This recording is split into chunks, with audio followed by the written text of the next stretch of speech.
Entonces, buenas noches a todos, bienvenidos de nuevo a Parabellum. Están conmigo, como pueden ver, el general Capitini y Daniele Moro, y como todos estábamos esperando entender qué sucede. Y la noticia de los últimos 30 minutos es que el viaje de Vance ha sido prácticamente suspendido. Así que con mucha probabilidad se volverán a disparar entre ellos, ni más ni menos. Así que una bienvenida a ambos. Siempre nos encontramos en estas situaciones.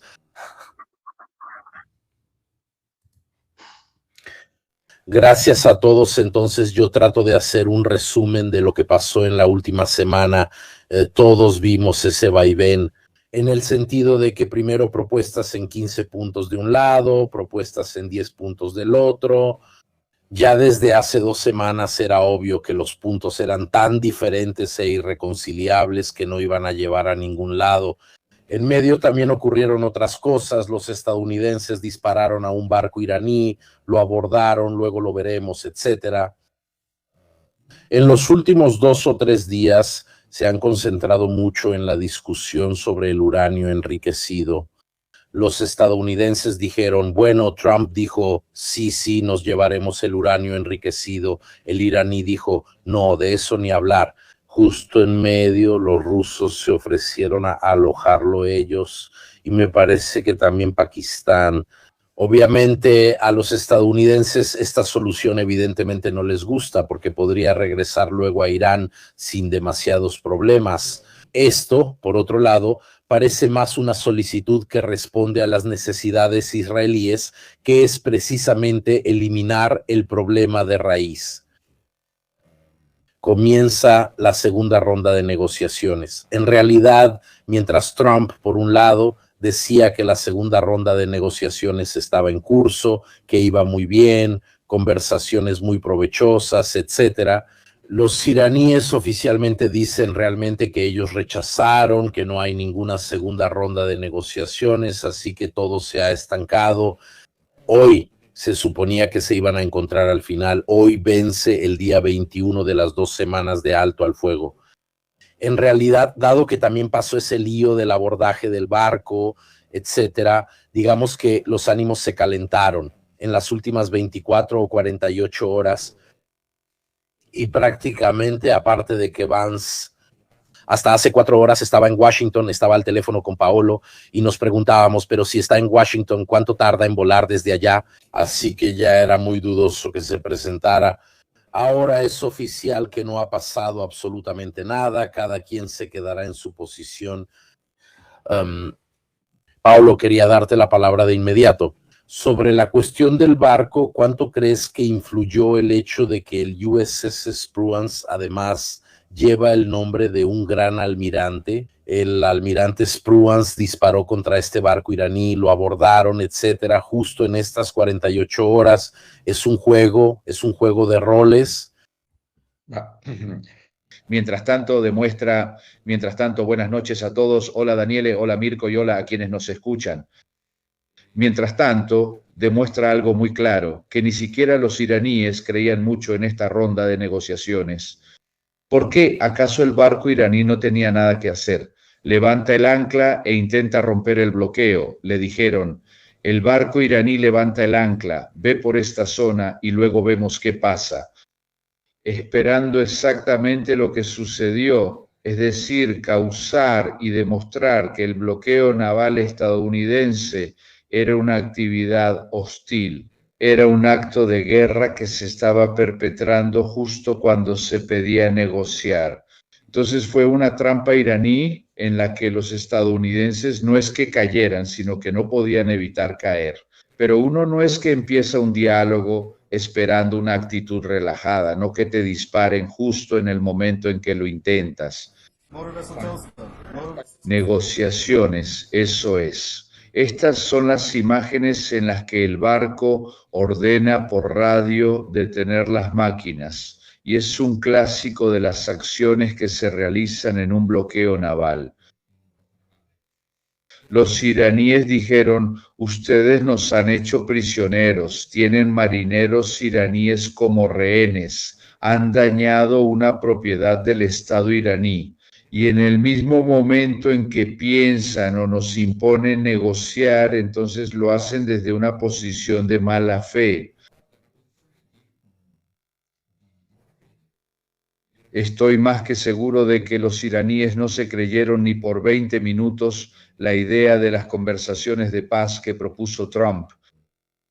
Y tienen un buen historial, porque recuerdan primero los misiles sobre Omán cuando estaba la discusión, luego los misiles. Volviendo a la otra discusión, apenas hacen una cumbre por la paz, alguien recibe unos misiles. Y también entiendo la prudencia de los líderes iraníes de no salir de su país porque la idea era dispararles también a ellos cuando regresaran. Dicho así da risa, pero en realidad es la demostración de que los misiles de respuesta no han respondido. A ojos de los iraníes y de muchos otros que observan sin hablar, ya no tienen ese capital de credibilidad que es la verdadera arma de las superpotencias. O sea, antes de que yo tenga que demostrarte mi poder, te debe bastar la idea de que podría demostrártelo para que entres en razón. Aquí, en cambio, podemos pensar que es un farol. Digamos que las superpotencias siempre han jugado siempre al farol. Pablo, disculpa, pero es un juego en el sentido de que, ok, los iraníes hicieron la trampa, sabían que el barco iba a ser detenido de ese lado, estos salen del USS Trípoli para dar cualquier idea. Y por otro lado tenemos a Trump que miente, porque miente descaradamente diciendo, sí, estamos en negociaciones, va bien, y así. Desde su punto de vista va perfecto porque las negociaciones, según Trump, se hacen con alguien que ni siquiera habla o ni siquiera está, desde su punto de vista. Yo sí le creo que él diga que van perfecto. Pero es un juego comunicativo, Paolo. O sea, yo digo que las cosas van bien y del otro lado dicen que no, que la parte de los malos la hacen ellos, que dicen que no es cierto. Él debería recordarlo. Si se asoma por alguna ventana de la Casa Blanca, el panorama que tiene alrededor le recuerda qué es el poder. Washington como ciudad es una de las pocas capitales en el mundo que fue construida, que nació para demostrar el poder de una gran nación, primero hacia su interior y luego hacia su exterior. No es una ciudad que tenga otra historia y que después se haya convertido en capital, es así como está hecha ahora. Él debería entender, tal vez debería explicarse, que es el presidente de los Estados Unidos por un tiempo, como todos los que estuvieron antes que él por un tiempo. Lo que queda son los Estados Unidos y realmente no puedes pensar en esos jueguitos que tal vez funcionan en muchos otros campos, en el campo de las finanzas, en el campo de los negocios, jugando al póker, jugando con los nietos en la alfombra de la sala está perfecto.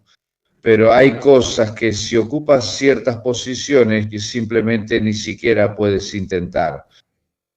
Ni siquiera puedes intentar hacerlas. A veces sería conveniente poder intentarlo, pero no puedes. ¿Por qué? Porque tu papel te lo impide. Está rígido. Él no quiere aceptar que ser el presidente de los Estados Unidos no depende del genio, por lo que puede ser presidente. Un presidente de los Estados Unidos con una visión tan avanzada que puede permitirse ser incluso un poco original, pero simplemente es una persona simplemente inadecuada para el papel y eso es muy grave. Si piensan cuáles son los poderes y cuáles son los contrapesos que el presidente de Estados Unidos tiene frente al resto del aparato estatal estadounidense, porque tiene suerte de tener un Congreso que no vale nada, porque si no, tienes un presidente que no entiende nada.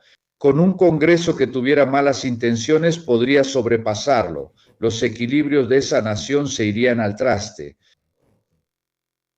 Entonces, a Estados Unidos le hace falta un presidente que sea normal y un Congreso que haga su trabajo. Si esas dos cosas funcionan, pueden manejarse. Ahora mismo están de pie con una sola pierna y eso no está bien, digamos. Ambos están de rodillas. No hay ninguna pata en pie. Pero admitamos que después de las elecciones una pierna vuelva a ponerse en posición. No pueden mantenerse de pie con una sola pierna. Por el momento, digamos, es una mesita de café.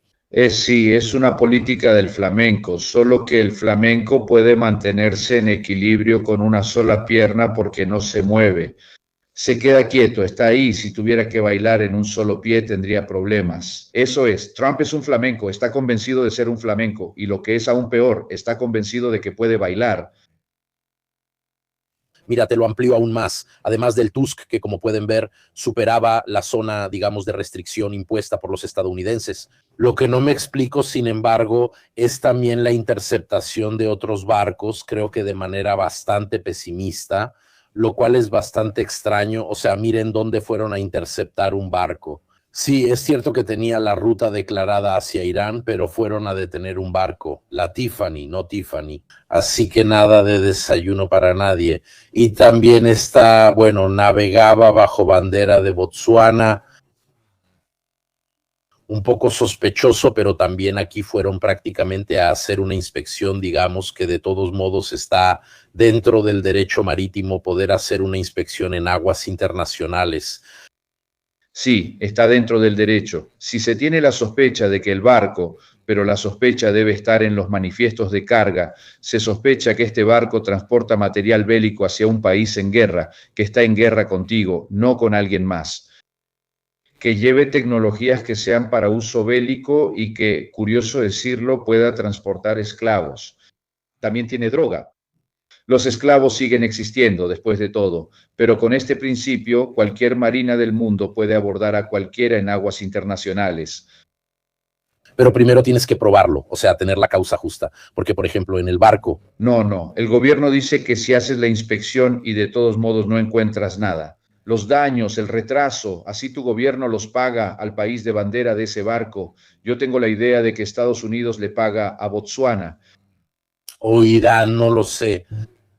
No lo sé, pero el consciente Winger, pero detrás hay algo. Estados Unidos está diciendo que podemos detener a cualquiera en cualquier parte del mar.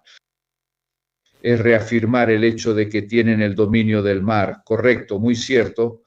Tienen el dominio de todos los mares, excepto de un pedacito de mar que hoy es vital.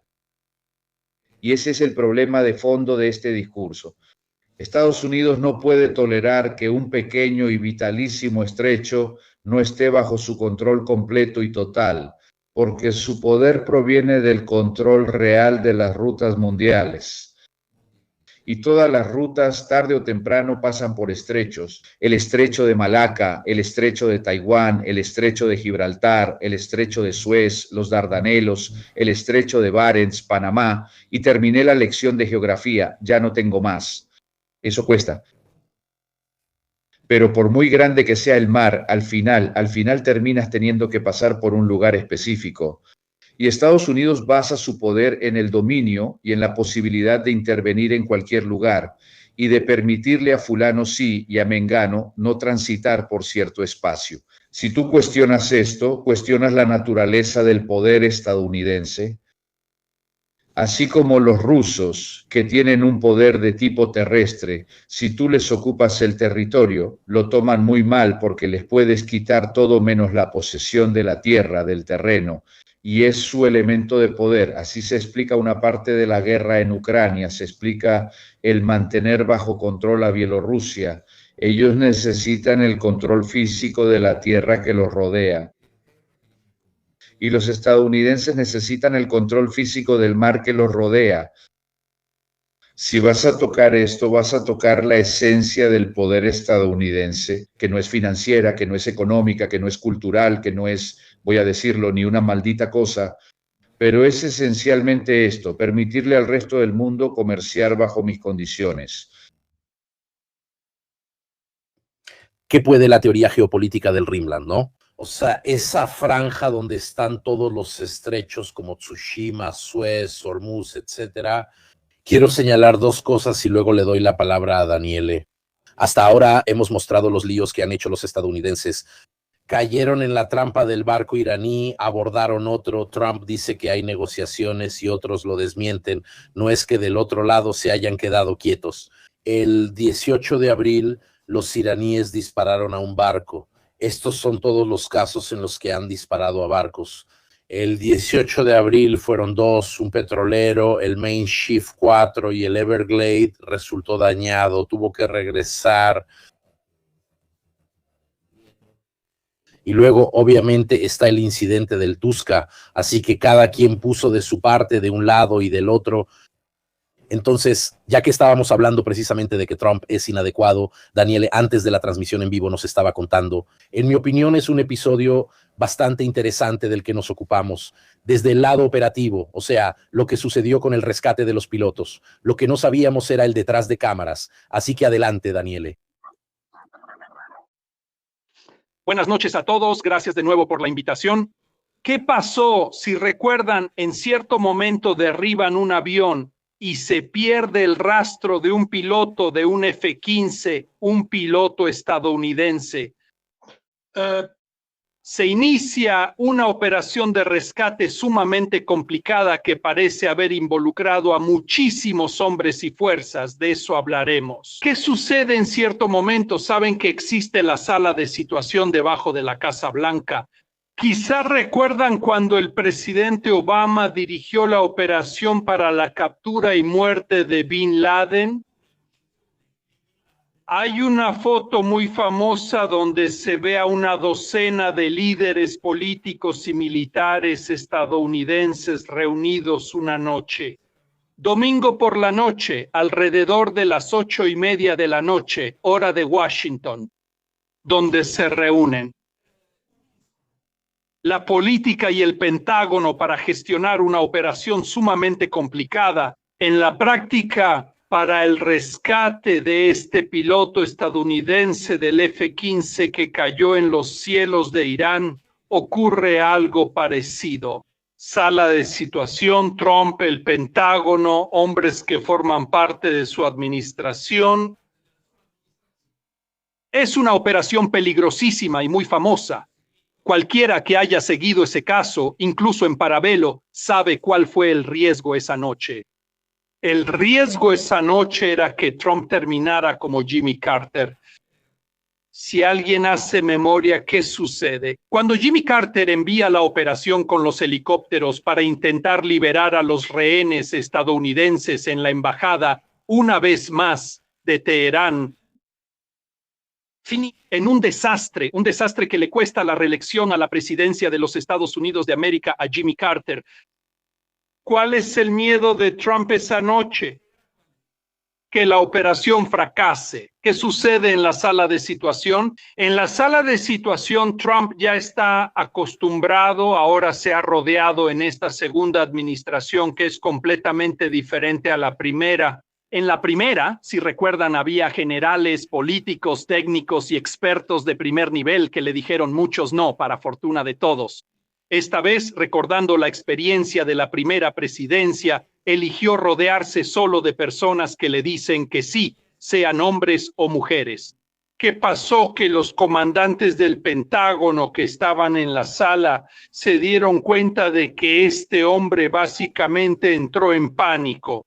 O sea, él era el que decía, si la operación falla, yo me voy a casa, no ustedes. O sea, realmente estaba bajo una presión psicológica formidable. ¿Y qué pasó en un momento dado? Que tuvieron que sacarlo de la sala de situación. Literalmente se lo llevaron mientras la operación estaba en curso. Y eligieron darle poco a poco información sin dejarlo participar en la fase operativa de las decisiones. Ahora, entienden que esto, información que también conocen los iraníes, lleva escuchando la introducción que hacía Mirko antes. También la contraparte, diría, no, ante todo la contraparte, allá no entender a qué juego están jugando. O sea, yo creo, luego el general Capitini ha estudiado estas cosas en la academia, yo creo como ciudadano que lo más peligroso que puedes encontrar en un adversario es encontrarte con un idiota, en el sentido de que el idiota es invencible. Luego, alguien en estos años ha dicho, Trump hace como Nixon para engañarnos. No, yo he llegado a la conclusión de que Trump no tiene una estrategia. Se metió, está la investigación de la que hablamos la semana pasada, la investigación del New York Times. Nadie ha sido capaz de desmentirla. ¿Qué nos dice la investigación del New York Times? Que antes de Navidad, Netanyahu va a ver a Trump y le dice, se hace una operación en 2 fases. Se elimina al grupo dirigente iraní y cae el régimen. El director del Mossad, a su vez, llega a Washington y dice exactamente lo mismo. La reconstrucción del New York Times nos dice que Trump, en contra de la opinión de todo el Pentágono, empezando por los generales que él mismo eligió, decide seguir adelante de todos modos. Entonces fue ahí donde se metió en una situación infernal. O sea, en el momento en que das un paso en falso, todo lo demás viene junto. Lo que explicaba el general Capitini, en mi opinión, es interesante por eso. Antes que nada, ellos eliminaron, esto también lo explicó un compañero mío de la universidad, que fue embajador de Estados Unidos ante la OTAN y embajador estadounidense en Pekín. O sea, no precisamente cualquier persona. Eliminaron a todo el equipo del Departamento de Estado que hablaba farsi, el idioma de los iraníes. Eliminaron a los expertos en Irán del Departamento de Estado y enviaron también la destitución. También explica la destitución del jefe del Estado Mayor y de otros que evidentemente le dijeron no se puede hacer. Claro, absolutamente. Mandaron a 2 especuladores inmobiliarios que siempre me hacen pensar en Totó y Pepino en la Plaza del Duomo, cuando llegan a decir, querían preguntarle al policía frente al Duomo de Milán. Mira, cuando confías en este equipo y abriste con una noticia que salió casi en tiempo real, cuando la diste en el sitio del Washington Post, todavía no estaba confirmado que Vance ya no se iba. El hecho de involucrar a Vance en una situación en la que el equipo de técnicos estadounidenses fue apartado por los mismos estadounidenses, Vance, que es el que más se opone a estas operaciones porque son la contradicción de todas las promesas electorales del movimiento MAGA y así sucesivamente. No solo eso, pero el discurso que da el general Capitini es el verdadero problema de este asunto. Tú cometiste un error al atacar, subestimaste el riesgo de que alguien se defendiera y entonces todos dijeron, ¿cómo salió bien en Venezuela? Repite el jueguito en Irán. Bueno, eso significa realmente haber confundido las manzanas con las peras. Te metiste con Irán. Irán en este punto ya no tiene ningún interés en ceder porque la dinámica entre las partes es completamente asimétrico. Para Irán, estar rodeado después de 47 años de haber elegido ser adversario de casi todo el mundo que lo rodea, no solo de Israel, sino también de todos los países del Golfo, es distinto para Estados Unidos y para el resto de sus aliados. Esto nos lleva al hecho de que no solo ha metido en problemas a los aliados occidentales, sino que ha metido en problemas principalmente a los países del Golfo, que todavía esta noche se quejan de que Estados Unidos inició una guerra y no es capaz de protegerlos. Trump tiene algunos problemas con Vance porque últimamente lo manda como en misiones suicidas, un poco como el último viaje del Yamato. Primero lo manda a Hungría, ahora lo manda aquí para que haga el ridículo. Siente un poco el hecho de que ahora él representa a los MAGA puros y que él en cambio las ha hecho todas mal, así que quiere, entre comillas, involucrarlo en sus cosas. No, mira, por experiencia y por carácter estoy en contra de las teorías de conspiración. No creo que haya un plan, solo hay un colosal desastre. Según yo, él quiso involucrar a Vance, pero empezando, nos quedamos en el análisis que hace Capitini. Si te equivocas en el análisis inicial, todo lo demás es una caída escaleras abajo. O sea, cuando mandas a Vance, lo hablamos la semana pasada, ¿quién siguió Parabellum lo recuerda? Las encuestas te decían con certeza que Orbán iba a perder. La discusión era solo si perdía mucho o poco, o lo suficiente como para cambiar la Constitución. Incluso perdió tanto que pudo cambiar la Constitución. Les recuerdo que ayer Orbán tuvo que quitar el bloqueo, el veto a los famosos 90.000 millones de euros de ayuda a Ucrania. Entonces, de repente, el hecho de que mandes a este personaje a encargarse de asuntos que ya están perdidos desde el principio no es para arruinarlo. Además, también estaba Vance. Tenía que decirle, mira, manda a tu yerno otra vez que de todos modos se hace. 4 hoteles por todo el Golfo, que se meta unos cuantos miles de millones de dólares al bolsillo, todos estamos contentos. es que cuando has construido un equipo de personas que no son capaces de oponerse, has señalado un punto fundamental. Mirko, el Congreso ya no está en manos de los republicanos en el sentido histórico que entendemos nosotros. No es un Congreso de centro derecha, es un Congreso de diputados y senadores aterrados ante la idea de no ser reelegidos. Que si Trump dice lo saca. Ya no tienen ningún tipo de autonomía frente al presidente. Además, no olvidemos un hecho. La Corte Suprema hace 1 año y medio dijo que Trump básicamente tiene inmunidad. No solo por los delitos que ya cometió, sino también por los que cometerá. Entonces le diste el poder a un personaje sin estrategia, sin lógica y sin capacidad de autocontrol. Aquí volvemos al tema de la sala de crisis con miembros del gobierno alrededor. Luego, si quieres, lo hablamos, empezando por el director del FBI que se volvió loco. Y cuando The Atlantic, una de las revistas de investigación más importantes del mundo, el otro día dijo que estaba tan borracho que en una situación de emergencia extrema, el FBI tuvo que derribar la puerta porque él estaba adentro completamente ebrio. ¿Entiendes que tú creaste una situación donde él es el jefe del FBI, el jefe del Pentágono? Casi todo el grupo que él eligió tiene problemas de alcoholismo, no alcoholismo de tomarse 2 copas con un amigo en el bar, que eso no significa nada sino de alcoholismo, en el sentido de que no son capaces, bajo estrés, de estar a la altura del papel que Trump les ha asignado. Falato demandó a The Atlantic pidiendo 250 millones también. Respondo a algunas preguntas si no se me pasan, según ustedes. ¿En cuánto tiempo Turquía logrará dotarse de armas nucleares? Probablemente están mirando, pero no son de esos países en riesgo donde dices que hay alguien que te quiere matar. Fíjense en eso. Era una obsesión de Corea del Norte, una obsesión de Irán, porque todos los que no la tenían, como Gaddafi, por decir uno, fueron eliminados. Es más fácil eso, eliminar a alguien que no tiene armas nucleares. Entonces es una obsesión de esos países que saben, entre comillas, que están al límite o son problemáticos, o elijan ustedes la terminología, y por eso quieren protegerse. Esta es una pregunta para ti, Daniele. ¿Es cierta la historia del enfrentamiento Trump contra Dan Kenney? ¿Contra? ¿Contra Dan Kenney? No escuché. No. No sé responder, realmente lo ignoro, no sé responder.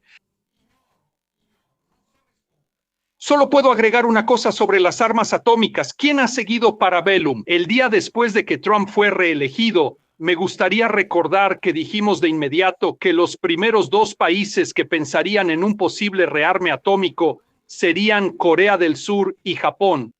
Están exactamente en ese camino. Yo agregaría a Suecia y Polonia a la lista. Polonia se ha ofrecido a albergarlas más que a fabricarlas, como diciendo, sí, queremos ser anfitriones también, por si acaso, si hay alguien más que no las quiere, las queremos nosotros. Paolo, dado el hecho de que estas conversaciones no existen y si Trump cumple su palabra, mañana prácticamente vuelven a empezar. Entonces, según tú, ¿cuál sería el escenario mínimo y máximo? Porque si destruyen el sistema energético, sabemos lo que les pasará a las monarquías del Golfo y ahí se convierte en un desastre mundial. Entonces, según tú, ¿qué podrían intentar hacer ahora cuando venza este ultimátum? Gracias. Entonces, lo curioso es que esta es una de las pocas guerras que no se pueden resolver por la vía militar. Es una de las novedades, ya que normalmente la guerra se gana prevaleciendo físicamente sobre la potencia militar enemiga. Y está menos en la historia de la guerra. Esta es una guerra que comienza sin que el instrumento militar tenga una característica decisiva, es decir, no logra prevalecer en ningún caso. Es decir, Irán no logra prevalecer sobre su enemigo Israel, ni siquiera lo intenta con el estadounidense. Pero lo grave es que Estados Unidos no logra prevalecer militarmente sobre Irán, ni lo lograrán. Porque este preámbulo Porque si con el instrumento militar no logras el objetivo de la guerra, suponiendo que mientras tanto se te haya ocurrido cuál podría ser el objetivo de la guerra, suponiendo que realmente fuera el cambio de régimen, permítanme un paréntesis en este sentido, un cambio de régimen que devolviera a Irán a la órbita sumisa de Estados Unidos, resolviendo así la ecuación del cuadrante de Medio Oriente, a favor de Estados Unidos en detrimento de China y en parte en detrimento de los rusos. Pequeño corolario a este discurso, un Irán restaurado, reconciliado tal vez con la dinastía de Reza Pahlavi de nuevo en el poder, es muy amigo de Estados Unidos, dejaba abierta la cuestión con respecto a los israelíes, quienes habrían dicho, pero éramos nosotros los que éramos sus amigos más cercanos. Ahora, si estos son sus amigos, ¿quiénes somos nosotros? Pero dejemos eso, cerremos este paréntesis. Esta guerra no se resuelve por la vía militar. Se puede detener por la vía diplomática, pero para hacerlo significa hacer que una superpotencia reconozca la pérdida de su estatus de superpotencia. Y no se le puede pedir a Estados Unidos, aunque esté gobernado por Trump, que se suicide, aunque las pruebas de esta debilidad están a la vista de todos.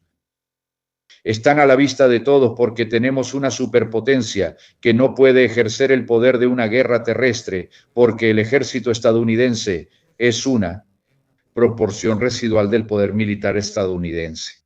El poder militar estadounidense residual está en su marina y en su fuerza aérea y en su capacidad de control espacial y de redes cibernéticas. El ejército en realidad no es la razón del poder militar estadounidense.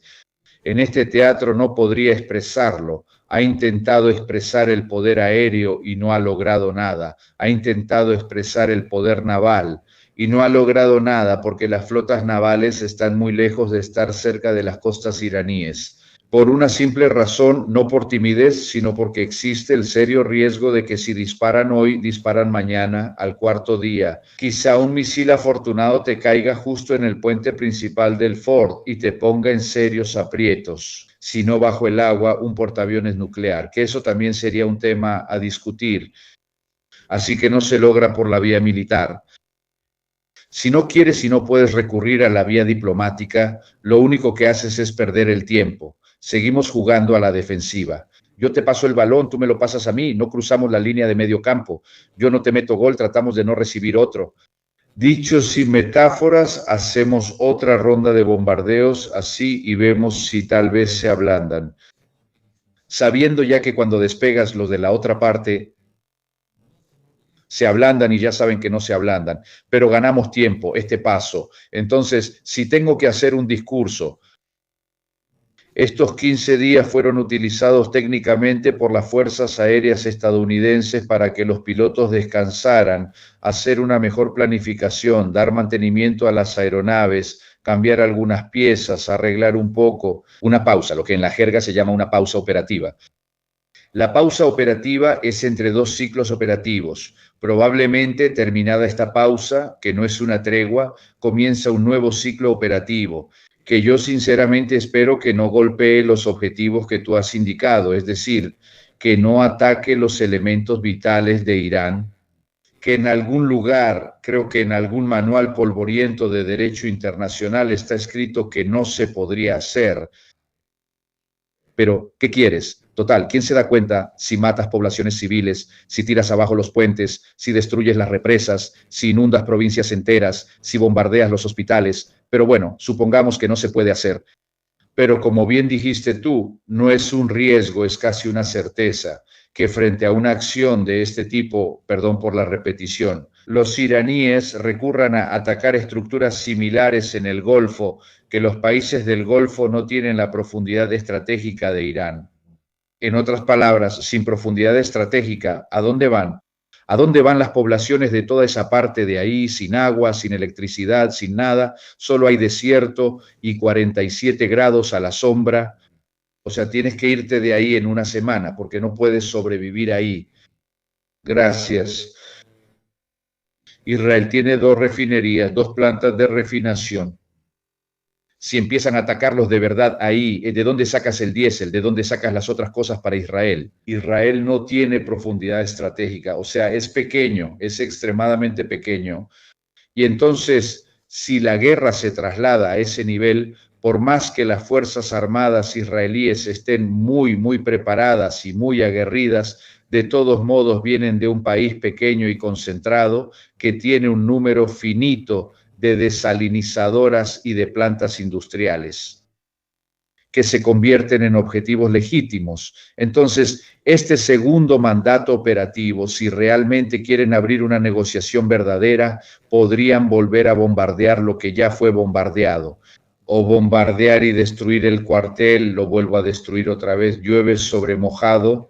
Entonces darías la sensación de que estoy ganando tiempo, no causándote más daños graves, de manera que luego veamos si logramos encontrar otro canal, porque tal vez en 15 días no lo hemos logrado. Pablo, ¿puede ser que este vaivén haya sido una manera de ganar tiempo de un lado o del otro para organizarse para la segunda ola, sabiendo perfectamente que las negociaciones iban a fracasar? Sí. Pero hay un hecho, y es que las guerras tarde o temprano tienen que terminar. O sea, no es que puedas hacer, imagínense un partido de cualquier juego.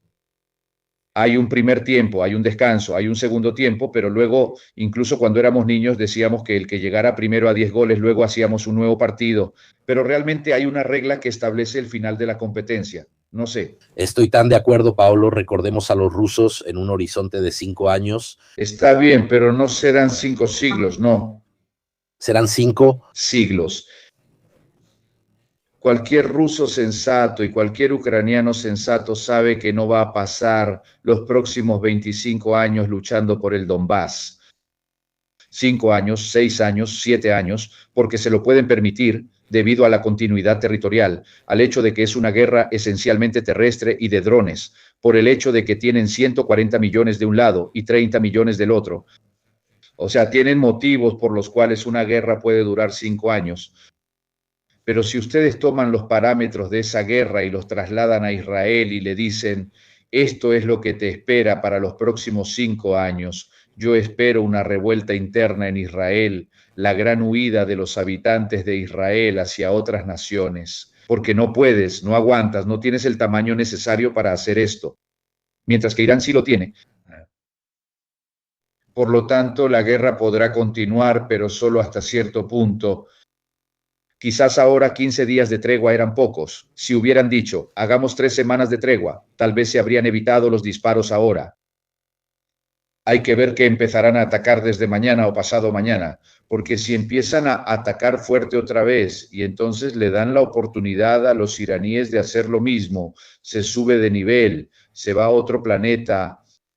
Se habla de una crisis mundial de abastecimiento que durará semestres y semestres, si no es que años. En este punto tendrán que intervenir la India, tendrá que intervenir China, tendrá que intervenir Europa como bloque, tendrá que intervenir Pakistán, tendrán que intervenir todos los que se mueren de hambre porque ya no pasa nada por Hormuz. El tema ya no es los iraníes con los estadounidenses, sino que alguien le hará saber a quien corresponda que tienen que dejar de armar este caos. Porque nosotros también tenemos que sobrevivir. Incluso en Japón tenemos que sobrevivir, por decir, o en Indonesia. Puede ser que Irán sepa que ha sufrido muchos daños porque ha sufrido muchos daños, entonces dice, si yo me voy a debilitar, de todos modos arrastro a los demás a ese deterioro, de modo que luego a nivel regional, si ellos bajan, yo bajo, no estoy tan debilitado.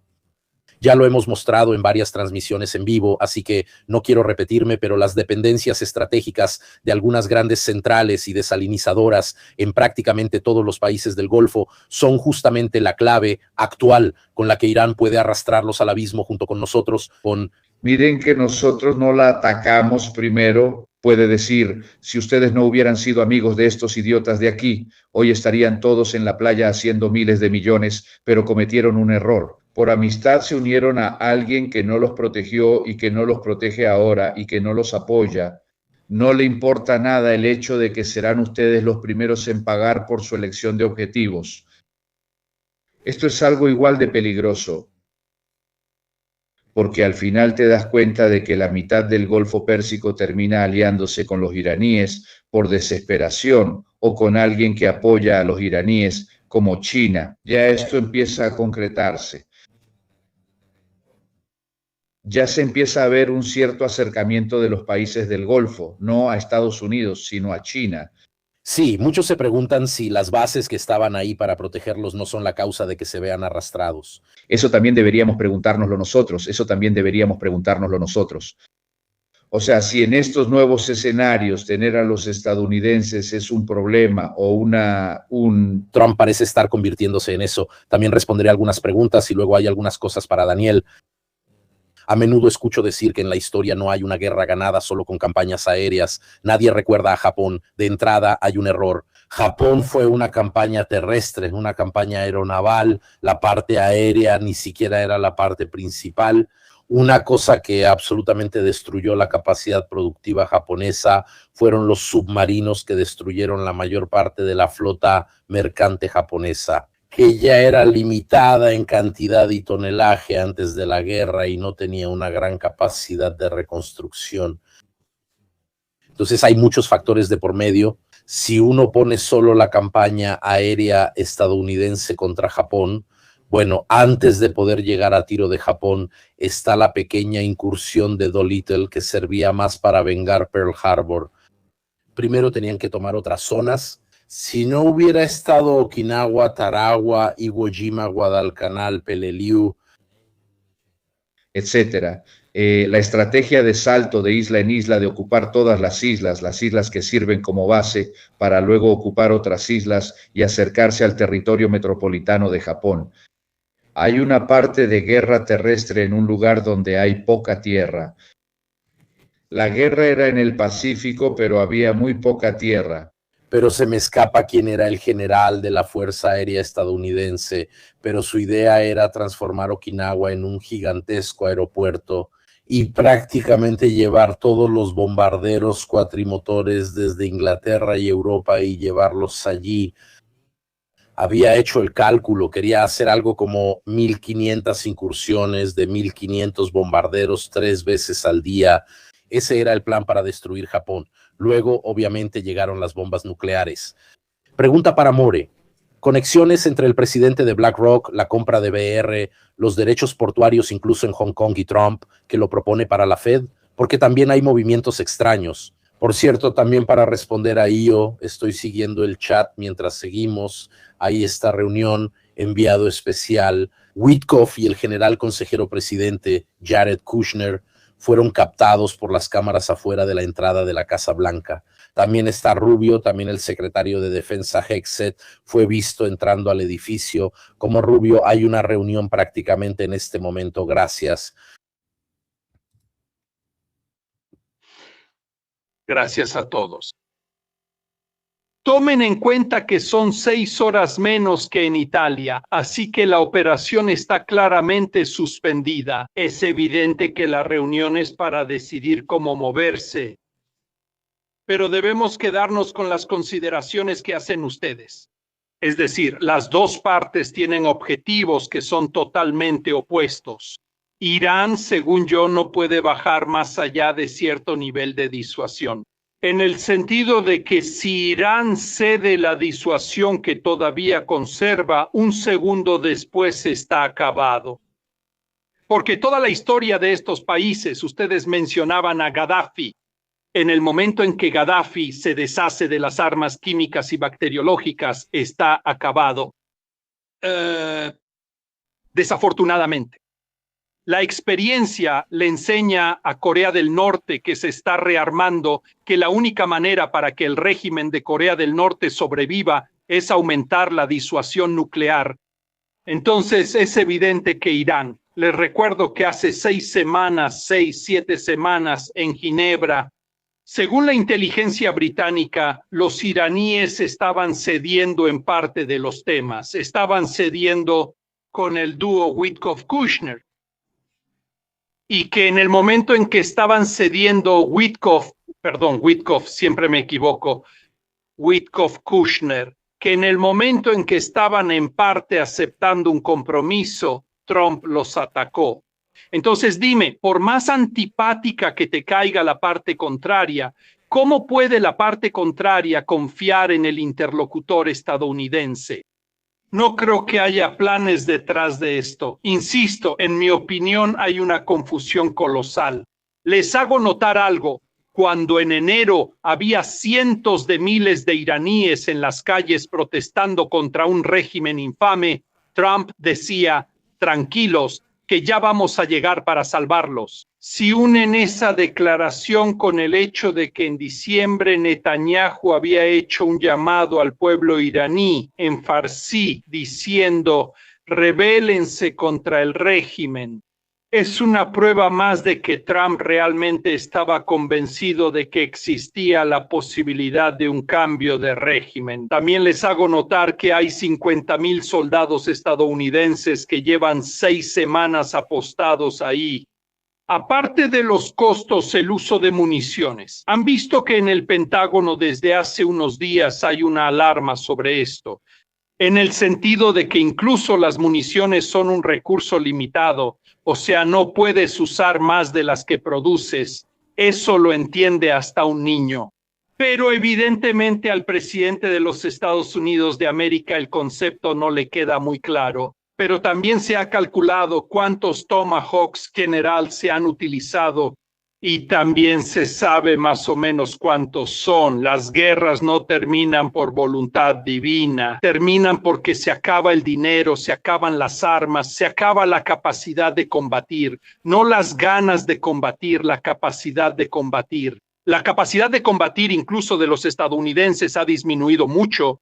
Sobre el tema de la Reserva Federal, lo único que puedo decir es esto, que la primera audiencia que se llevó a cabo hoy en el Congreso es muy interesante porque el nuevo jefe de la Fed, que en teoría debería apoyar a Trump en bajar el costo del dinero con esta guerra en curso, que lamentablemente el general Capitini en esto tiene razón, no solo no está terminando, sino que si mañana por la mañana estos vuelven a atacar, empeora, entonces aumenta aún más la inflación, sube el costo de la energía, aumenta el riesgo de que Trump pierda las elecciones de medio término, aumenta el riesgo de que Trump y los suyos terminen en juicio con el tercer impeachment. Alguien podría ir a la cárcel.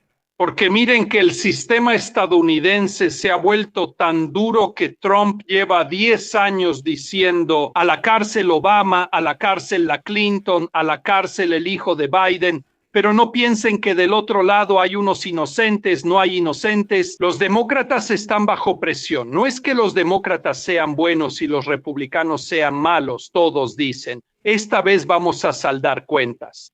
Sobre la Reserva Federal, ¿por qué es interesante? Porque este candidato básicamente no tendrá margen para hacer lo que Trump hubiera querido que Powell, el actual gobernador de la Reserva Federal, hiciera. Esto llevará a una nueva crisis, es decir, a mediados de mayo se abrirá un frente sobre el costo del dinero. El costo del dinero no solo afecta a los Estados Unidos de América, afecta al mundo. El dólar es el mundo. A pesar de los límites, la disminución del dinero sigue siendo el mundo. Sobre los acuerdos en cuanto a los puertos y demás, parece que hay un posible compromiso, pero en mi opinión todavía estamos en una fase muy inicial. Entonces, antes de continuar, porque hay muchas otras cuestiones, debo agradecer al patrocinador. Obviamente encuentran el enlace de inmediato en el chat, que no es nada más y nada menos que Incogni. Me imagino que ustedes también, como yo, reciben correos de spam todos los días, servicios que ni siquiera recuerdan haber solicitado. Pues sepan que si los contactan es porque terminaron en su lista. Entonces, en práctica, cuando se registran en sitios web, especialmente los gratuitos, recuerden que si algo es gratis, significa que el producto son ustedes. Bueno, ¿qué es Incogni? Es un servicio que básicamente se encarga de eliminar sus datos personales, correo electrónico, número de teléfono, pero también datos de identificación. Ellos se encargan básicamente de negociar con los diferentes intermediarios de datos y se ocupan de que eliminen su información. Entonces es sumamente útil precisamente porque los eliminan y así tienen la posibilidad de desaparecer. Ya no les llegan estos correos, reduce los correos de phishing, reduce las llamadas que reciben y en general, digamos que disminuye las actividades maliciosas, incluso estafas, ataques dirigidos, ese tipo de cosas. Inconi, a diferencia de otros, no revende su información, se paga un poco, muy poco, de hecho poquísimo, ya que si usan mi código tienen un descuento del 60%. Encuentran el enlace en la descripción, en el chat, en el comentario destacado y además apoyan al canal. Recuerden que si no los encuentran, no los pueden molestar, así que Inconi es la solución a sus problemas y a los míos. Yo lo uso, lo he usado en mi número, en mis correos, también en los de mi esposa y honestamente ya no he recibido ninguna llamada después de aproximadamente 1 mes y medio de actividad. Pregunta importante para Daniele Moro, ya que a Trump no le basta este lío, también soltó esta joyita. Ha habido informes de que el Pentágono se está preparando para una acción militar en Cuba. ¿Son estos informes verdaderos? ¿Cuba es el siguiente? Bueno, depende de tu definición de acción militar. ¿Podría ser Venezuela o Irán? Sí, depende de tu definición de acción militar. En práctica volvió a sacar el tema de Cuba del otro día. O sea, fuentes abiertas dicen que hay movimientos extraños de los estadounidenses respecto a Cuba y él dijo, cuando le preguntaron directamente si hay acciones para Cuba, dijo, depende de cuál sea tu definición de acción militar, que es un poco la misma tontería que dije sobre el tema de Venezuela. Entonces, que tú sepas, ¿hay algo que se esté moviendo en ese sentido, ya que todo giraba también alrededor de Rubio? Absolutamente sí. Cuba es para Trump una especie de pequeño Venezuela en el sentido de que está en el área que él ha decidido. Entonces, América, básicamente Norte, Centro y Sudamérica son de su competencia exclusiva. Cuba es un régimen fácil de atacar, no es una amenaza terrorista para Estados Unidos, es simplemente una herida histórica para todas las administraciones estadounidenses. Desde John Kennedy en adelante, los demócratas y republicanos consideran el sistema castrista, comunista en su época, ahora es poscastrista. De todas formas, vos sigue siendo una dictadura en Cuba, sigue siendo una molestia, no una amenaza. Cuba, según yo, él se la guarda quizá unas semanas antes de las elecciones porque gana fácil, digámoslo así, es mucho más fácil de manejar que Venezuela, por ejemplo. Venezuela, por cierto, hay que decir que Trump, la operación que hizo, está logrando manejarla en el sentido de que el régimen... Ayer había una investigación en el Financial Times justamente sobre cómo el régimen venezolano en realidad está cediendo en casi todas las demandas económicas del capitalismo estadounidense, y con Cuba hay una negociación similar, es decir, los estadounidenses le están diciendo a Cuba, si abres el régimen, liberas a algunos disidentes solo para mostrar que estamos aquí por los derechos humanos y así algo superficial, pero también surgió otro problema. Hay millones de ciudadanos estadounidenses de origen cubano que inmediatamente plantearon un problema. Si cae el régimen, nos tienen que devolver los bienes que desde la época de Fidel Castro se llevaron de Cuba. Pero sigue siendo una operación fácil. En mi opinión, no necesita intervenciones militares. Ya la está matando de hambre. Les hago notar que la única operación en contra de la tendencia es la que los rusos han podido llevar a cabo, brindando ayuda tanto los rusos como los chinos, tanto en las fuentes energéticas como en el arroz, en la comida, en Cuba, pero es evidente que el régimen cubano no tiene margen de negociación. Las negociaciones están en curso. También se sabe con quién y dónde se están llevando a cabo. En mi opinión, en eso él no necesitará usar mano dura. Creo que en eso él logrará obtener alguna forma de compromiso. Esto nos dice que le queda abierto fuera del continente americano todo el resto del mundo. porque todos los asuntos, de eso todavía no hemos hablado esta noche, pero les recuerdo que hace mes y medio Trump convocó a decenas de políticos del mundo porque tenía que reconstruir Gaza.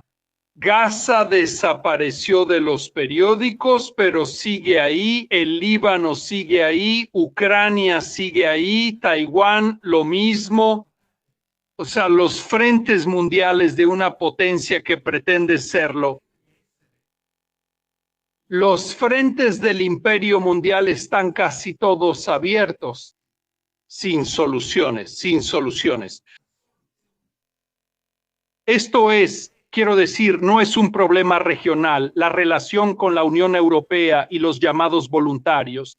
Quiero decir, el ataque que estoy seguro que muchos de tus seguidores han visto, el ataque que llegó hoy desde Moscú, muy violento, contra el primer ministro italiano, dice que incluso en Moscú se han dado cuenta de que incluso la líder menos hostil está transitando. Y esto es sentido por los manifestantes nacionales. Esto se debió a un cambio de postura en los últimos días frente a la raza humana. Bestia natural, idiota patentado. Giorgio Butamelloni.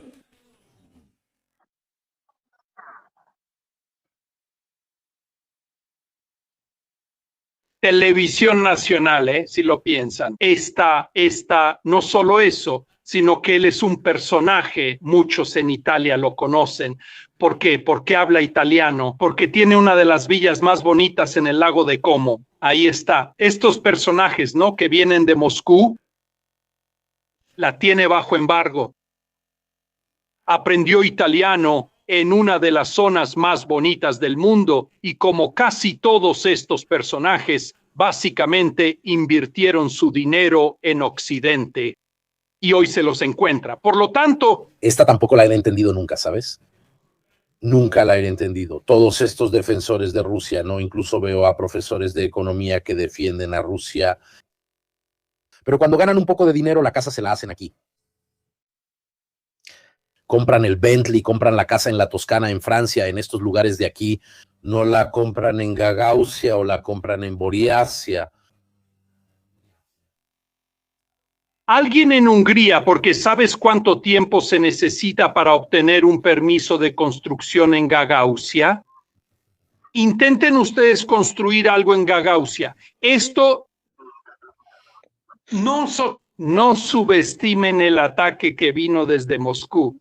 Nunca olviden que hace mes y medio desde Moscú, la jefa de la oficina de prensa del Ministerio de Asuntos Exteriores atacó al presidente de la República, Mattarella.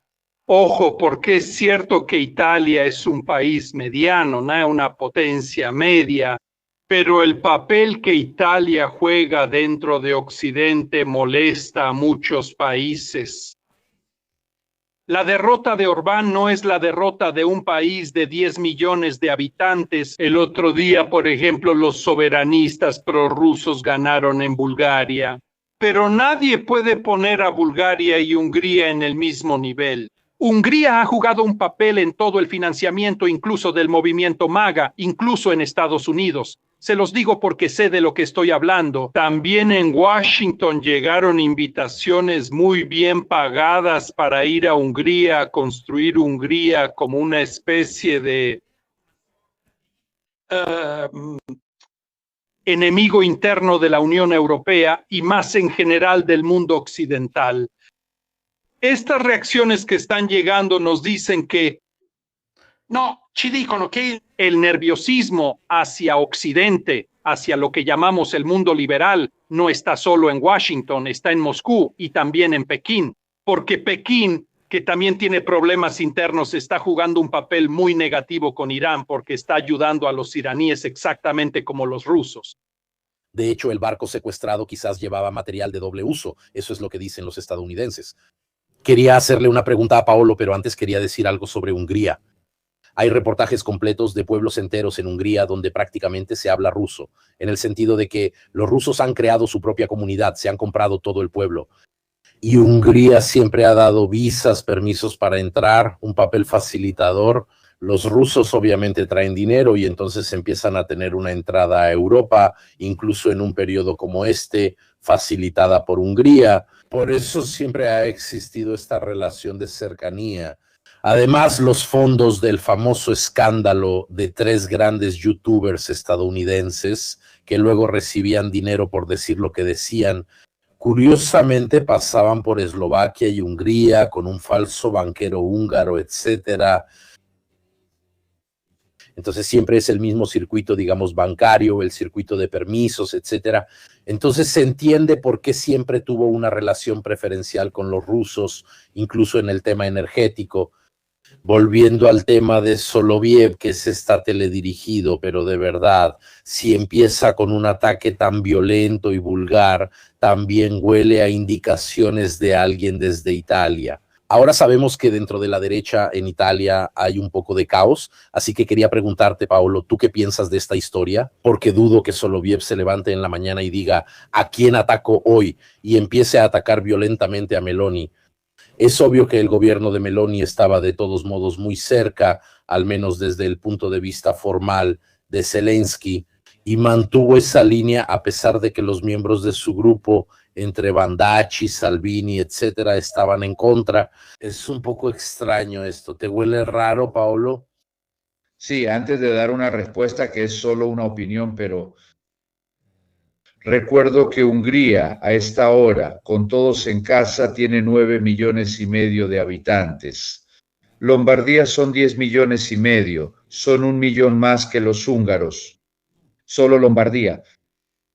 ¿Y esto por qué? Porque los números tienen su importancia. Lo que hizo hoy la televisión rusa fue en contra de un país que tiene un peso específico que ni siquiera él mismo reconoce. Hablo de Italia, pero que lo tiene. Italia tiene un peso económico de cierto nivel, tiene un peso demográfico de cierto nivel, tiene una posición geográfica que respecto a los intereses de los rusos, así proyectado hacia Libia, así proyectado a tener un nuevo punto de apoyo en el Mediterráneo central, tan cerca ahora de los egipcios, no es comparable al de otros.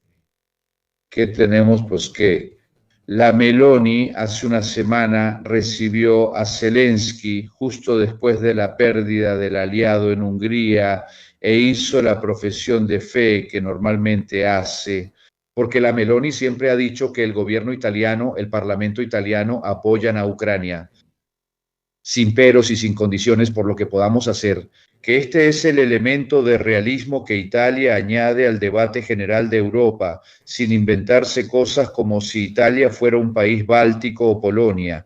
Por lo que podamos hacer, les damos todo lo que podemos, pero no pueden esperar que vendamos nuestra casa para ayudarles, porque eso no lo podemos hacer. Pero dentro de los límites del realismo, Italia se comporta de manera muy honesta y es un ejemplo para el resto de la Unión Europea. Según las opiniones de Italia, en Europa, al principio son rechazadas cuando se presentan por primera vez, pero luego poco a poco, si se fijan después de unos 20 días, un mes y medio, buena parte de los argumentos presentados por los gobiernos italianos son aceptados de alguna manera, porque a menudo son argumentos de sentido común.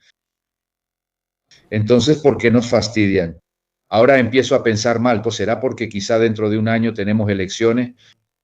¿Nosotros? Pero disculpa la ruptura con Trump, porque también los tiempos los recibe Zelensky.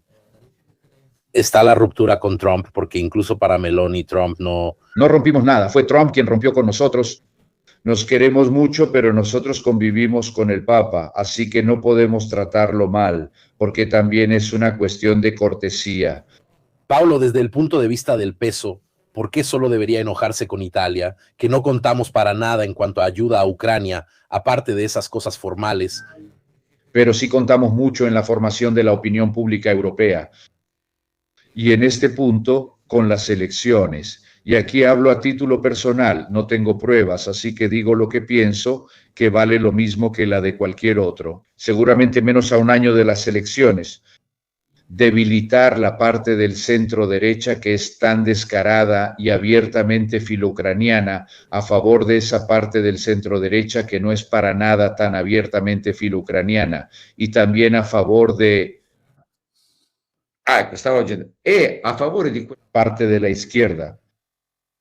Giuseppe, que no está tan entusiasmado, él lo disfraza con otro discurso. porque en vez de armamento compramos panetones. Bueno, claro, en realidad lo sabemos perfectamente. ¿Por qué si debilito la parte de la derecha, que es abiertamente atlantista y pro-ucraniana, y trato de fortalecer la parte de la derecha, que terminadas las elecciones podría resultar todavía ganadora? Hablo de Salvini, hablo de Banacci, hablo de Conte, hablo de esta gente. Aquí nos convendría. Es más, si el juego funcionara, se encontrarían con algo más que Orbán. ¿Se imaginan si el juego de Orbán lo hiciera Italia? El presidente del IRI, Denis, siempre me hago bolas con eso, Descalzi. Cuando dice que hay que empezar a comprar el petróleo ruso, él lo dice como técnico. Eso de la teoría de la herradura, ¿no, Paolo? O sea, los de la extrema derecha y más o menos los de la izquierda que se encuentran casualmente en la misma posición. Pero cuando este te dice, deberíamos volver a pensar en comprar gas y petróleo a los rusos, porque la crisis de ese otro, del rubio, nos está tirando de verdad, nos está dejando por los suelos. Y Descalzi hace un discurso, absolutamente creo que es Descalzi, no quisiera equivocarme con el apellido, está realmente poniendo técnicamente a cargo del aspecto energético de una nación. ¿Qué puedo decir? Vamos a buscar energía donde la hay. No es que pueda decir, no, murámonos todos, porque es normal que él diga, acerquémonos a Rusia. Respuesta del gobierno, lo pensaremos. Tal vez volvamos a poner en marcha las plantas de carbón, apaguemos la luz. No le dijeron que sí, ahora veremos. Entonces, junten todos la idea de que tal vez Italia en su conjunto esté suavizando su postura, que no es Hungría, que no son 9,5 millones de habitantes, que no es la economía de Hungría, que tiene 2,5 veces la economía de España, por decir, en fin.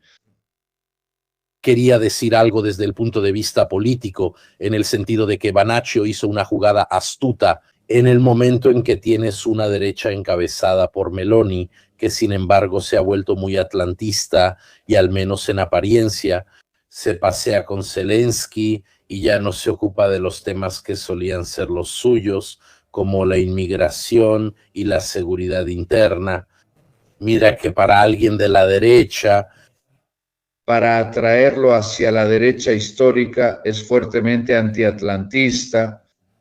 O sea, las dudas fuera de Italia sobre la OTAN, como decían esos rojo escarlata y negro oscuro, decían lo mismo. Fuera de la OTAN. O sea, un Banace que va más a la derecha y dice, además, absurdo porque él era de las Fuerzas Armadas, no a la OTAN, no a los americanos, sí al gas ruso, etcétera, que va a quitar la parte más dura y pura de la derecha, entonces hace la derecha pura, purísima, mientras que Meloni se ha diluido un poco, haciéndose un poco diluida, destilada, siendo por un lado destilada y por el otro diluida. Y por otro lado tienes obviamente a los 5 estrellas, a Schlein, que por un tiempo estuvo muy cerca del pensamiento de Conte, luego más o menos le da vueltas, nunca dice exactamente algo claro. Es interesante ver que lo que ahora dice Solovyov en la televisión rusa sirve para disminuir aún más a Meloni, justo para hacerle el juego tanto a la ultraderecha italiana como a esa parte, los Salvini, los Conte, etcétera, que podrían llegar a erosionar este gobierno. Lo siento por Solo, pero si acaso, considerando que tiene la villa en el lago de Como, si acaso ha hablado con algún italiano y deberíamos aprender a conocernos, si hay una manera de no alcanzar este objetivo, es hacer lo que él hizo. Porque por más que sea, nosotros podemos hablar mal de cualquiera de nuestro gobierno, pero nosotros, porque si tú te burlas de mi jefe de gobierno, al final no es que te aplauda, aparte de algún exaltado, este no es el camino, pero ellos han elegido esta, pero no son precisamente conocidos por su fineza al abordar este tema. Hay uno que no tiene uno como este. Trump la atacó como política, hay quienes dicen que la atacó como ministra, o sea, quién sabe, no es que uno esté inventando cosas. Por otro lado, está el presidente de los Estados Unidos que dice del presidente de la República Francesa, la primera república moderna de la historia, que su esposa lo cachetea. Estamos en este circo Barnum, que al final de cuentas es volver a nuestra dimensión, un poco más pequeña, un poco más educada. Disculpen los otros términos, no los encuentro. Algo más educado, un poco más británico, un poco más tal vez a la larga o a mediano plazo. Nos favorecerá en comparación con otras partes del mundo donde las formas también son la esencia de los negocios. Intenta hacerte el gracioso con un japonés, intenta hacerte el tonto con un indio o con un árabe. Intenta decir, ¿creen que lo que dijo sobre el príncipe heredero de Arabia, que lo obligué a venir a besarme el trasero? Un árabe se lo toma a la ligera con una cerveza riéndose, pero ese tipo te espera 20 años y te corta las orejas en la primera oportunidad, en el momento en que realmente te puede hacer daño. Y pasa ese tiempo estudiando la manera en que realmente te puede hacer daño. Nosotros que vivimos en el Mediterráneo nos conocemos, los que vivimos alrededor de esta bañera, nosotros al norte de la bañera, los árabes al sur de la bañera, pero todos nos conocemos, los turcos al este. Y sabemos que ciertas cosas en esta parte del mundo no se dicen y no se hacen si quieres vivir en este mundo. Y nosotros hemos vivido aquí dentro por 3000 años. Él ni siquiera sabe de qué estamos hablando. Si intentas contarle de esto, no te entiende, porque Venecia podía mantener una embajada en Constantinopla incluso en tiempos de guerra y nadie le hacía nada, porque sabía cómo comportarse. Por poner un ejemplo. Respondo a la pregunta, pido disculpas si me salgo del tema respecto a Irán. Un dato para Mirko y buen Lanzara, es una razón por la que puse este fondo. Al parecer han pospuesto el retiro del 10 hasta 2030, no lo deben retirar. Retirarlo nunca. Nunca. Nunca, antes, tarde o temprano se necesita. Y en cambio, para quienes dicen estas cosas, dejen la política italiana, no es para ustedes, lo siento, pero aunque no todos sean capaces de crear una política, todos son capaces de juzgarla. Adelante, Daniele. Entonces, tengo que decir algo, que habiendo vivido 18 años en el extranjero, como italiano en el extranjero, les tengo que decir que Italia está saliendo menos mal que muchísimos otros países, incluso con una tradición más importante. Si van a ver la posición del mismo ministro de Defensa Crosetto, que fue al Parlamento, dio un discurso sobre el cual incluso una parte de la oposición le dio la razón, que una actitud italiana que con todas las limitaciones de una potencia media debe lidiar con el aliado histórico que ya no es nuestro aliado. Nosotros seguimos siendo aliados de los estadounidenses. Son los estadounidenses los que ya no son aliados nuestros, porque cuando van a hacer campaña electoral por un perdedor en Hungría, en realidad están enviando un mensaje a la AfD en Alemania, a Le Pen en Francia, a Banacci y a Salvini en Italia, a Farage en Inglaterra. Tenemos un país que funciona menos mal que los otros países medianos europeos. La coherencia de Meloni no viene de una simpatía política, sino de una constatación. Meloni estaba del lado de Ucrania cuando estaba en la oposición y está del lado de Ucrania ahora que está en el gobierno. Les hago notar, porque yo lo viví, el periodo de Conte, primer ministro, cuando en Washington el gobierno de Conte ya no quería pagar. Los F-35 ya ordenados a los Estados Unidos de América, los rechazaron. Llegó el ministro de Defensa a Washington, literalmente lo voltearon, se hicieron amigos de los estadounidenses. A mí los políticos que cambian de idea porque están en el gobierno o en la oposición me dan miedo. Estas son las posturas inaceptables. Yo no soy un experto en temas militares, pero fíjense que incluso en la operación que se discutió el otro día en París, la Marina italiana, los barreminas italianos, según lo que se lee, son uno de los pocos recursos que los países europeos pueden aportar. Teniendo una marina pequeña o mediana, que de hecho fue reconocido por Londres que la marina italiana es militar, mejor que la inglesa, que se ha convertido en el hazmerreír del Reino Unido. Hay otros países que están en grandes dificultades. Miren que el ataque que llegó desde Moscú hoy está en un contexto que no es que tenga que ver con Meloni en el titular que acabas de mostrar. Meloni como segundo punto en el ataque de Sokoli es lo que traicionó a Trump. En Moscú se quejan porque Meloni traicionó a Trump, no traicionó a Trump. Entonces, ¿qué dices? Decían que los países no deberían ser marionetas de los americanos. ¿Quién está bajo presión en este momento? Bajo presión en este momento está el Frente Soberanista que se metió en un lío porque Trump abrió una guerra y no logra terminarla. Y la llama, les recuerdo, Operación Militar Especial. General Capitini, desde hace 6 semanas el presidente de los Estados Unidos de América está llevando a cabo una guerra que no tiene el valor de llamar guerra. ¿Quién les viene a la mente que desde hace 4 años está llevando a cabo una guerra donde si la llamas guerra te meten a la cárcel? Putin. Estamos en una situación en la que los 3 grandes imperios, incluido el chino, tienen un problema de sistema interno, de continuas destituciones de militares. Atención, no estamos hablando de China esta noche, pero incluso en China en este momento hay grandes fragilidades. Mi punto, desde un punto de vista, digamos, histórico, es que estamos viviendo semanas que pasan directamente a la historia de la posguerra. Estamos viviendo un periodo que es mucho más grave que la crisis del muro de Berlín y el fin de la Unión Soviética, porque ahí cae el imperio soviético.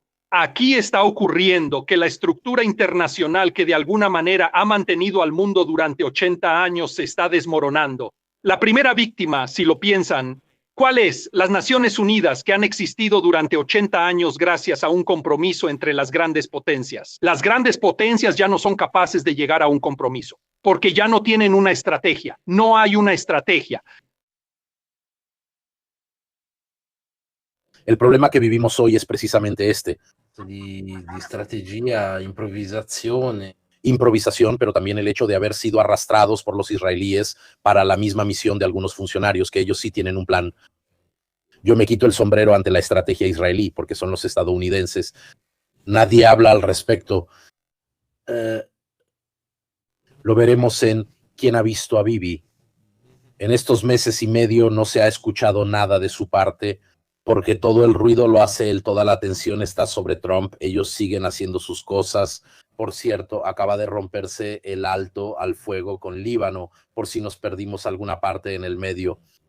Fue violado durante estos días por los israelíes y hoy Hezbollah se atribuyó los disparos. Entonces ellos dirán que fueron los otros quienes violaron el acuerdo y volverán a empezar. Entonces Israel tiene todo un proyecto propio que sigue avanzando mientras el ruido del mundo es constante. Todos están concentrados en Trump porque, claro, es un personaje perfecto. Si yo quisiera hacer un desastre y tener un aliado como Trump, sabiendo que la culpa recaerá sobre él, basta con provocarlo porque él hace todo solo. Bueno, es el compañero perfecto si quieres hacer este tipo de cosas. Total, dice todo y lo contrario de todo. Nosotros pasamos los días, nosotros y los periódicos, siguiéndolo a él, mientras Israel sigue imperturbable con su plan. También estamos viendo cerca de los altos del Golán, en lo que respecta a los drusos, además del Líbano, etcétera. Las cosas se mueven por debajo del agua. Mondosint siempre está atento a lo que sucede. Entonces creo que esto termina, o hará otro truco y extenderá por 5ª vez el alto al fuego, o tendrá que cumplir lo que dijo y mañana tendrán que volver a empezar con los ataques. No lo sé, Paolo, ya sea que se vaya, que hagan el acuerdo, que no hagan el acuerdo, de todos modos, ¿qué nos han dado? ¿2 meses de caos? Sí, pero lo decían, también lo decía el economista. Perdón, ahora no me acuerdo el nombre. En fin, el hecho de que si esta crisis dura un número finito de meses, 2 meses, gracias, discúlpame mucho, pero he pensado demasiado. Si esta crisis dura 2 meses, el aumento de los precios se distribuye en 2/12 o 1/6 sobre el valor medio del costo del petróleo en el año. pero aquí ya llevamos 50 días y no se ve el final. Si esto dura más o menos, de alguna manera, incluyendo el desminado, 4 meses, 5 meses, aquí se habla de una crisis sistémica real, que una vez que se desencadena no es que puedas reconvertirla rápidamente, simplemente porque lo digas. Sí, pero tranquilos, el Andreas está abierto, el estrecho está abierto, el estrecho está abierto. Las capacidades de refinación son las mismas de antes, las capacidades de navegación son las mismas de antes, la capacidad de extracción y de transformación de los productos del petróleo son las mismas de antes o no. Y mientras tanto, ¿qué otras cadenas de valor se han desarrollado y tratarán de mantenerse a flote? ¿Qué otros desastres monstruosos habrá desencadenado este tipo de crisis en todo el mundo? La falta de una potencia reconocida como garante o capaz de mantener bajo control las situaciones de crisis en el mundo nos permitirá vivir tranquilos, o alguna potencia perdida en algún lugar decidirá ocuparse de su propio estrecho o hacer su propio desastre, sabiendo que no hay nadie que venga a molestarla. En este sentido, Daniele tiene toda la razón. La falta de gobernanza mundial es extremadamente evidente aquí. Solo nos queda experimentar la gobernanza china. Los rusos han demostrado que no tienen la fuerza. Los estadounidenses han demostrado que no tienen la visión y que su fuerza es inadecuada para la tarea que se han propuesto. Los chinos aún no han demostrado absolutamente nada. Y tiemblo ante la idea porque no quisiera que luego demostraran poseer algo y que se empezara a bailar al ritmo de su música, que no creo que sea agradable para todos. A mí me gusta la cocina. Hay una pregunta para ti, Paolo. ¿Cómo se mantendría el orden en un país como el nuestro si llegara a tener graves déficits de suministro de combustible con el consecuente aumento de los precios? Que las reservas, como vimos, son pocas, estratégicas, no son de un mes y medio, y Giorgio Alfaras tenía razón.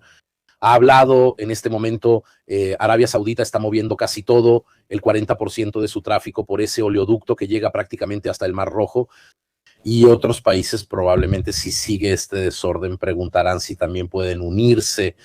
Luego, como dice Giorgio, cuando los volúmenes se mueven, nunca volverá a ser como antes. La crisis se vuelve sistémica, se encuentran soluciones, nadie vuelve a mover todo al otro lado, entonces inevitablemente tienes una caída.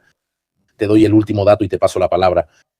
El tema del Mar Rojo, el tráfico por el Mar Rojo solo ha vuelto al 66%, el 34% desapareció para siempre, siguen haciendo la ruta larga, y con razón, porque mañana los iraníes podrían volver a decirles a los hutíes que disparen.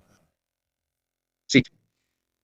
¿Cómo se hace? Miren, si me hubieran hecho esta pregunta antes del COVID, habría dado una respuesta.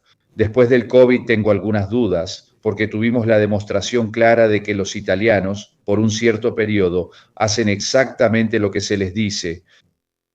Entonces, si el gobierno lograra comunicar el hecho de que no hay gasolina y que se debe comer sopa de verduras una vez al día, porque no hay, pero también tienes que demostrar que no hay para todos, por un cierto periodo creo que la sociedad aguantaría.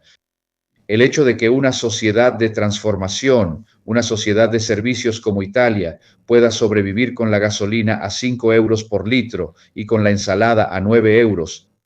Este es un factor que nunca se ha experimentado, no en Italia, sino en Europa, porque este es un tema que no existiría, sería una reintroducción de la hambruna, un término que ya ni siquiera, ya no se les enseña a los niños lo que es la hambruna.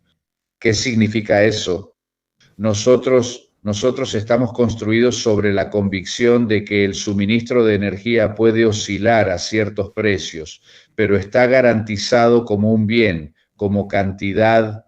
Pero cuando esto ya no llega y lo que llega es a precios exorbitantes, te cambia completamente la estructura industrial del país. El país se convierte en otra cosa.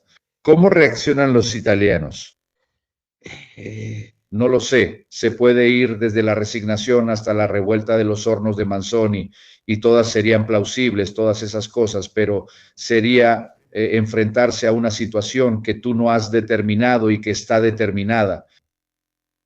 Miren que cuando escuchas a un camionero decir llenar el tanque de mi camión pasó de 800 euros a 1.200 euros, es hoy. Y cuando diga que pasó de 800 euros a 1.450 y así sucesivamente, vayan ustedes, vayan hoy en día a algún supermercado a encontrar fruta por menos de 3,5 euros, 3,5 euros, 3,99, 3,80. Y estamos en primavera, no es que estemos en pleno invierno. Ya empiezas a ver los efectos, intenten hacer la compra y verán que gastan tranquilamente 10 o 15 euros más de lo que gastaban hace 40 días comprando las mismas cosas. Gracias. ¿Cómo vamos a terminar? No tengo ni idea, pero solo que esta vez no somos nosotros los culpables. No podemos decir que hicimos algo mal. Fue un juego que se hizo por encima de nuestras cabezas, de todo el continente, y que nos trajo problemas a nosotros. Sinceramente, espero, hay una pregunta para ti del consulado italiano en América. Me dicen que si se ponen de acuerdo Vance y Rubio, podríamos usar la 25ª enmienda antes de las elecciones de medio término. ¿Es posible una traición de este tipo? Y otra cosa, no tuvimos oportunidad de ocuparnos porque yo en medio hice varias transmisiones en vivo sobre Sudán y América Latina, el ataque de Trump al Papa, pero ¿qué fue eso? ¿Tenía sentido? ¿Qué demonios se le ocurrió? Dos respuestas. La primera, la discusión desde hace algunos días sobre el famoso artículo 25, o sea, básicamente declarar al jefe de Estado mentalmente incapaz de gobernar. Existe y no existe solo en la oposición. Les recuerdo que en Italia tuvimos una experiencia similar. Me parece que a principios de los años 60 con el presidente de la República, me parece que era Segni, ayúdenme si me equivoco, que tuvo un derrame cerebral después de una reunión muy importante y tensa, en la que estaba quien luego se convirtió en su sucesor. Y hubo un problema, o sea, que tenías a un jefe de Estado que básicamente no era capaz de gobernar. La respuesta es que el debate existe. No creo que ni Vance ni Rubio tengan siquiera remotamente el valor de ser ellos quienes planteen este problema. Esa es una pregunta que yo también me he hecho en estos días, en el sentido de que yo soy, incluso respecto a Trump, a quien sigo desde hace muchos años, siempre muy prudente con estas cosas. Ya en la primera presidencia se decía que estaba siendo chantajeado por los rusos. El famoso informe Steele, que yo he leído, no solo lo leí completo, sino que también conocí a Steele en Londres. Steele, recuerdan, es el jefe del Departamento de Rusia de los servicios secretos ingleses.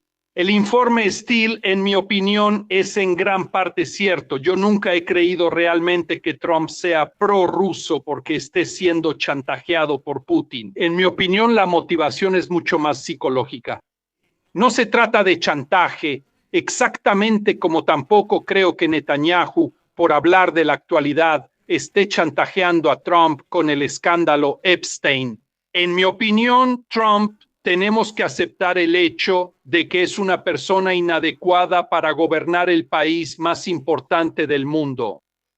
Esta discusión continuará. No creo que este Parlamento, que ni siquiera tuvo el valor de imponer a Trump un debate en el Parlamento, como lo prevé la Constitución estadounidense, para decir por qué y cómo quiere la guerra que ya está llevando a cabo. Por eso no la llama guerra, porque desde un punto de vista formal, si la llama guerra, debe admitir que el presidente de los Estados Unidos de América no puede librar una guerra.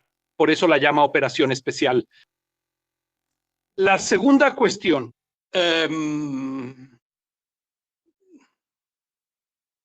Digamos esto. La verdadera cuestión que está en juego esta noche en Washington y que me gustaría proponerles como consideración es esta. Partiendo de la misma consideración que los tres estamos haciendo esta noche. Es decir, que Trump se metió en un lío sin estrategia y ya no sabe cómo salir. ¿Cuál es el tema que se discute hoy también en Washington? Trump, si recuerdan, echó por tierra en 2018 los acuerdos que Obama había logrado, el compromiso que Obama había hecho con los iraníes, los de 2015, Yo estuve presente cuando Obama y Netanyahu tuvieron un enfrentamiento público épico en Washington frente a 2.500 personas. Uno defendió un compromiso con 1.000 límites Obama y Netanyahu dijo no, ningún compromiso. ¿Cuál es el riesgo concreto en el mejor de los casos que tenemos delante? Que Trump se vea obligado a retomar el compromiso que él mismo Trump dijo que era el peor del mundo y todo eso. Porque es fácil cerrar los acuerdos de los demás. Lo difícil es hacerlos tú mismo. Es fácil criticar a los demás. Pero cuando gobiernas tienes que demostrarme tú qué haces. Que él se vea obligado en realidad con los iraníes a rehacer el compromiso de Obama que les decía: hagamos algunas inspecciones, a cambio te doy unos cuantos miles de millones que te había bloqueado en condiciones peores. Porque la cuestión de Hormuz también se le reprocha en Washington, incluso por parte de los republicanos.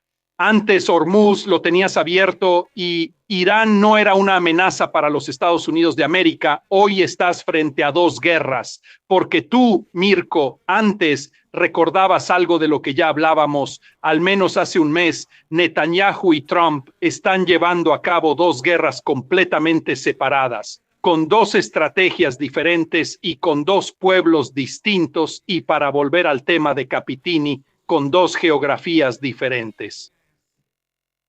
Teherán está a 2 horas de vuelo de Jerusalén y de Tel Aviv. Estados Unidos está al otro lado del mundo. El riesgo, el peligro, el ataque de Hezbollah desde el norte. Líbano, los hutíes que bombardean son un problema para la región, un problema para eso. Tú llevas 2. El riesgo es que Trump se encuentre con la inflación subiendo sí o sí, porque según yo es imposible que se resuelva la cuestión en unos meses en cuanto al aumento de los costos, y que tenga que llegar a un compromiso con los iraníes que a estas alturas, según yo, ya no tienen ningún interés en ceder algo, porque no confían en ellos. Hicieron bien en no confiar. Después de que Obama rompió el acuerdo Obama y Clinton con respecto a Gaddafi, nunca olvidemos que la falta de credibilidad del sistema estadounidense no comenzó con Trump y los republicanos, comenzó con los demócratas. Son los demócratas los primeros que no respetan los acuerdos. Y no puedes, a nivel internacional, actuar como un imperio y pretender que quien tienes enfrente, incluso un pequeño adversario, confíe en ti después de estos ejemplos. No pueden confiar en ti. Es la razón por la que muchos países quieren la bomba nuclear, Corea del Sur, Japón, etcétera. Empiezan a confiar en nosotros. Paolo, conclusiones para ti, el por qué muchos. Pero las conclusiones, ahora estaba leyendo los comentarios. Parece que salió, pero pido confirmación, una declaración de la Casa Blanca en la que el presidente Trump dice que prorroga la tregua. Sí, no, ya lo di por confirmado, eso está confirmado. En espera. Entonces, digamos que mañana, miren, yo pienso con la idea de que si un presidente de los Estados Unidos dice que va a hacer algo, lo hace. Pero mientras lo estoy diciendo, me volvió a aparecer la cara de Trump y ya no estoy tan seguro. Uno normal lo haría así, dice: te doy otras 24 horas, hazme llegar algo, y luego llega. Paolo, yo en la misma transmisión en vivo, ya que esto empieza a salir, estaba lo de no prorrogaré. Miren las cosas que les mostré al inicio de la transmisión, o sea, ni siquiera de un día para otro, sí. 1 hora y 36, en 1 hora y 36, nada de prórroga. Al final de la transmisión en vivo, prórroga. O sea, mañana muy temprano fui invitado amablemente por la RAI, así que me tengo que despedir de ustedes. Y me tengo que despedir de ustedes con la incertidumbre que no es mía, sino de Daniele, que conoce el mundo mejor que yo. Y también de todos los que leo en los comentarios aquí al lado de la... Es un mundo sin certezas, es un mundo peligroso para cualquiera, porque no sabes cómo moverte en él. No sabes quién es amigo y quién es enemigo, no sabes quién es aliado y quién no lo es. Podemos contar con Estados Unidos, podrían ser nuestro próximo enemigo, porque no se puede descartar. Pablo, disculpa, pero ¿se puede vivir en este planeta navegando a ciegas, ni siquiera de un día para otro, sino de una hora a otra? Durante un siglo, durante todo el siglo XIX se navegó así. Se navegó con una política de pura fuerza.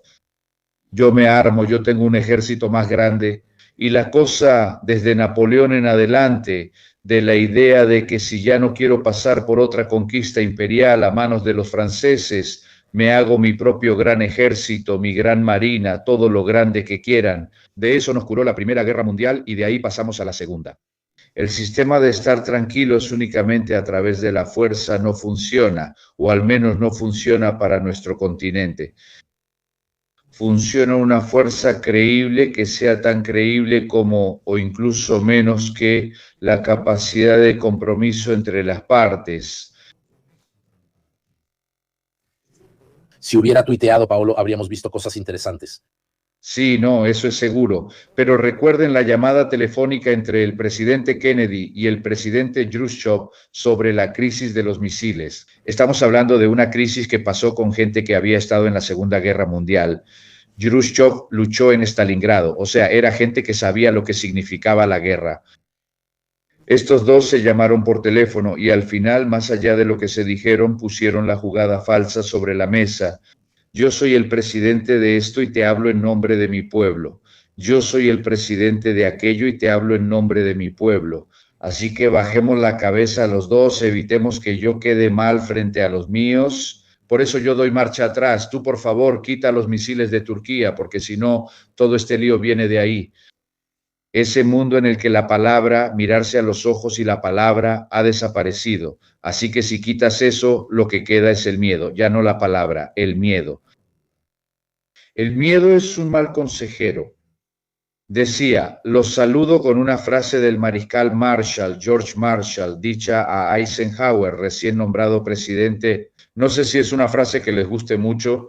Le dice a Dwight, mira que el gobierno no es gloria, el gobierno es soledad organizada en decisiones, y es una soledad fantástica organizada en decisiones. Marshall era un gran organizador. Era un gran organizador y Eisenhower fue un gran general, un gran presidente para los estadounidenses en ese periodo. En resumen, un presidente modesto como persona, pero con una fuerte personalización política. También es una advertencia para las democracias que pueden votar. Miren que la elección de líderes y jefes inadecuados es peligrosa para todos. La elección de un pueblo lejano a un océano de donde vivo yo pone en problemas mi gasto aquí en Roma, pone en aprietos a alguien en Japón, afecta a alguien, a las familias en Indonesia. O sea, se dan cuenta la responsabilidad que se tiene al elegir a uno en vez de a otro.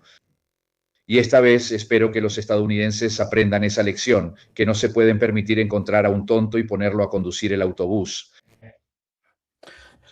Entonces yo agradezco. Tanto el optimismo no. Agradezco mucho a Paolo y Daniele.